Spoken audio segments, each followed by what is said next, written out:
히브리서 10장 22절에도 마음, 그리고 몸, 그리고 믿음이 이렇게 나옵니다. 그래서 우선 믿음 이전에 마음이 새로워져야 돼요. 말하자면 선한 양심을 가져야 돼요. 선한 양심, 좋은 마음을 가져야 됩니다. 하나님께서 선한 양심으로 만들어 놓으셨는데 이 신약 성경에만 해도 양심이라는 단어가 32번 나옵니다. 원래 선한 양심을 만들어 놨지만 죄를 범하면서 그 양심이 더러워졌어요. 악해졌어요. 타락을 했어요. 그래서 예수님의 보혈은 우리의 양심을 선하게 만들어 놓습니다. 그래서 양심이 제대로 작동하게끔. 그 인디안들은 양심을 마음에다가 삼각형으로 그려놓은데요. 그래서 무슨 일을 하다가 좀 꺼리는 것이 있으면은 그 삼각형이 마음 안에서 막 돌아요. 돌으니까 그 각진 것으로 마음을 긁겠죠. 그러면 아프겠죠. 그래서 가책을 느낀다는 거예요. 양심의 가책을. 그래서 그러지 말아야지.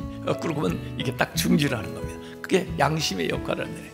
그런데 양심, 이 삼각형이 계속 돌아도 반응을 안 하면 결국 이게 마모가 돼가지고 동글동글하게 되고, 그 다음에 그 마음도 굳은 살이 먹여가지고 아무리 돌아도 이제 마찰이 제대로 되지 않으니까 그 다음에 무디어진다는 거죠. 그래서 양심이 앙심이 되는 것입니다. 그래서 예수 그리스도의 보혈은 우선적으로 우리의 마음을 이 선한 양심으로 본래 하나님이 만드신 그 마음의 상태로 만들어가는 역할을 하는 거예요. 그래서 우리가 온전한 믿음을 갖겠다 지금 그러는데, 온전한 믿음은 어디에 담기냐면은 그 선한 양심에 온전한 믿음이 담기는 것입니다.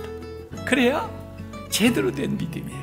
선한 양심에 담기지 않은 믿음은 그건 부족한 믿음이에요. 건강한 믿음이 아니에요. 온전한 믿음이 아니에요. 그래서 실제로 예수님이 믿음 좋다고 칭찬한 경우가 어디 있었는가 하고 성경을 이렇게 살펴보면요, 누가복음 7장에 나옵니다. 그 누가복음 7장에 누가 나오냐면 로마 백부장이 나옵니다. 누가복음 7장 9절에 내가 이스라엘 중에서도 이만한 믿음을 만나보지 못하였노라 이렇게 말씀하셨으니까 최고로 칭찬한 거죠. 자, 그러면 그 사람의 믿음이 도대체 어땠길래 예수님께서 이렇게 칭찬을 하셨을까 하고 보면은, 그 사람은 여러 종이 있었나 본데 그 7장 2절에 보면은 보통은 부리는 종이라 이렇게 할 텐데 사랑하는 종, 이게 좀 말이 잘 안 어울리잖아요. 그 당시는 일 시키고 당연히 일하는 걸 여기고 또 일할 수 있으면 일하고 또 형편 안 되면 내보내고 이러는데 이 종을 사랑한다. 이게 성품에 대한 이야기 아닙니까? 더구나 지금 예수님에게 부탁을 하는데 예수님이 모든 게 가능하다면은 얼마나 부탁하고 싶은 게 많을 거예요. 그런데 그 종의 문제를 자기 문제로 예수님에게 부탁하는 사람이에요. 그냥 이타적인 생각을 하는 사람이고, 더구나 로마 백부장, 그 당시 로마가 유대를 다스리고 있으니까 이 유대인들한테는 사실 감정이 안 좋을 텐데 그 유대의 지도자들, 특별히 장로들, 이런 사람들이 추천을 하는 거예요. 칭찬을 하는 거예요. 그들에게 좋은 평판을 가지고 있는 거예요. 그래서 이들이 예수님한테 이 얘기를 하기를 He's worthy, 그는 합당합니다. 고쳐줘야 된다면, 소원을 들어줘야 된다면 그 사람이야말로 He's worthy, 당연합니다. 합당한 사람입니다. 그렇게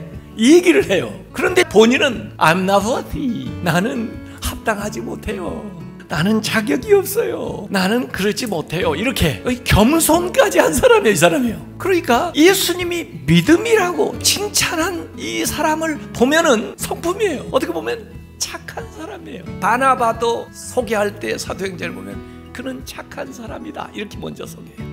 그리고 믿음과 성령이 충만하다. 우리의 믿음이 온전해지려면 착한 성품이 있어야 돼요. 그 위에 믿음이 담기면 그게 온전한 믿음이 되고 그것이 다른 사람들에게 영향을 미치는 겁니다. 히브리서 10장 22절에 보면 믿음으로 나아가라 그랬고, 23절에 보면 소망을 굳게 잡으라 그랬고, 24절에 보면 사랑과 선행으로 서로 격려하라. 그래서 믿음, 소망, 사랑이 다 나오는데 믿음으로 나가야 되고, 소망을 굳게 붙드시고, 그리고 사랑과 선행을 서로 격려하는 그런 신앙생활을 하시기를 주님의 이름으로 축원합니다.